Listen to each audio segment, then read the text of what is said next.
Big boss 47ನೇ ಸಂಚಿಕೆ ಮೊದಲ ಭಾಗದಲ್ಲಿ ಕೀರ್ತಿಯವರು ತಾನು ಕಳೆದುಕೊಂಡ ಹಾರ್ಟ್ಸ್ಗಳನ್ನು ಜಾಣತನ ಉಪಯೋಗಿಸಿ ಮರಳಿ ಪಡೆದಿದ್ದೇನೆ ಎಂದು ಕ್ಯಾಮೆರಾ ಮುಂದೆ ಬಂದು ಹೇಳುತ್ತಾರೆ. ಇನ್ನೊಂದೆಡೆ ಮೋಹನ್ ಮಂಚದ ಕೆಳಗೆ ಹಾರ್ಟ್ಸ್ ಹುಡುಕುತ್ತಿರುತ್ತಾರೆ.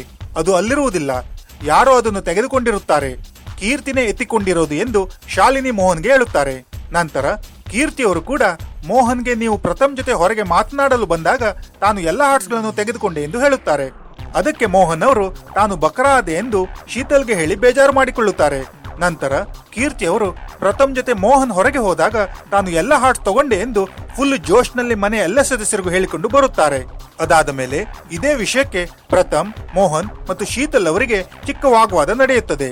ಪ್ರಥಮ್ ಅವರು ತನ್ನ ಒಳ್ಳೆತನ ನೀವ್ಯಾರು ಅರ್ಥ ಮಾಡಿಕೊಳ್ತಾ ಇಲ್ಲ ಎಂದು ಮೋಹನ್ಗೆ ಹೇಳಿದರೆ, ಮೋಹನ್ ಅವರು ತನಗೆ ಏನೂ ಹೇಳಬೇಡ, ನಿನ್ನ ಎಕ್ಸ್ಪ್ಲನೇಷನ್ ಅಥವಾ ಕಾಂಪ್ಲಿಮೆಂಟ್ಸ್ ಬೇಕಾಗಿಲ್ಲ ಎಂದು ಪ್ರಥಮ್ಗೆ ಹೇಳುತ್ತಾರೆ. ಮಧ್ಯಾಹ್ನ ಓಂ ಪ್ರಕಾಶ್ ರಾವ್ ಅವರ ಕಾಲು ಸ್ಟಿಫ್ ಆಗಿರುತ್ತದೆ, ಮಡಚಲು ಆಗುತ್ತಿರುವುದಿಲ್ಲ ಎಂದು ಗಾರ್ಡನ್ ಏರಿಯಾದಲ್ಲಿ ಕುಳಿತಿರುತ್ತಾರೆ. ಅದಕ್ಕೆ ಬಿಗ್ ಬಾಸ್ ಕ್ರೂ ಕಳಿಸಿ ಸ್ಟ್ರೆಚರ್ ಮೇಲೆ ಓಂ ಪ್ರಕಾಶ್ ಅವರನ್ನು ಕರೆಸಿಕೊಳ್ಳುತ್ತಾರೆ.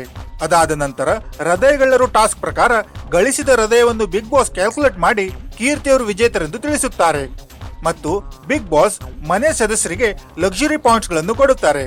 ಹಾಗೆ ಬಿಗ್ ಬಾಸ್ ಕೊಟ್ಟ ವಿಶೇಷ ಅಧಿಕಾರದ ಪ್ರಕಾರ ಭುವನ್ ಅವರು ಕೀರ್ತಿ ಬೆಸ್ಟ್ ಪರ್ಫಾರ್ಮರ್ ಮತ್ತು ಸಂಜನಾ ವರ್ಸ್ಟ್ ಪರ್ಫಾರ್ಮರ್ ಎಂದು ತಿಳಿಸುತ್ತಾರೆ.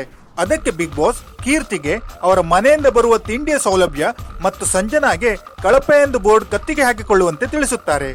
ಮತ್ತು ಕ್ಯಾಪ್ಟನ್ ಭುವನ್ಗೆ ಹೃದಯ ಗಳಿಸಲು ಜೋಡಿಗಳಿಗೆ ಪರೋಕ್ಷ ಸಹಾಯ ಮಾಡಿದ್ದಕ್ಕೆ ಮುಂದಿನ ವಾರಕ್ಕೆ ನೇರವಾಗಿ ನಾಮಿನೇಟ್ ಮಾಡುತ್ತಾರೆ. ನಂತರ ಶೀತಲ್ ಮೂಡ್ ತುಂಬಾ ಫ್ಲಕ್ಚುಯೇಟ್ ಆಗುತ್ತದೆ ಎಂದು ನಿರಂಜನ್, ಮಾಳವಿಕಾ ಮತ್ತು ಮೋಹನ್ ಮಾತನಾಡುತ್ತಾರೆ. ರಾತ್ರಿ ಸಂಜನಾ ತನಗೆ ಮನೆಗೆ ಕಳುಹಿಸಿಕೊಡಿ, ತನ್ನ ಅಮ್ಮನ ನೆನಪು ಬರುತ್ತದೆ ಎಂದು ಕ್ಯಾಮ್ರಾ ಮುಂದೆ ನಿಂತು ಅಳುತ್ತಾರೆ. ಮೋಹನ್ ಅವರು ಸಂಜನಾಗೆ ಸಮಾಧಾನ ಮಾಡುತ್ತಾರೆ.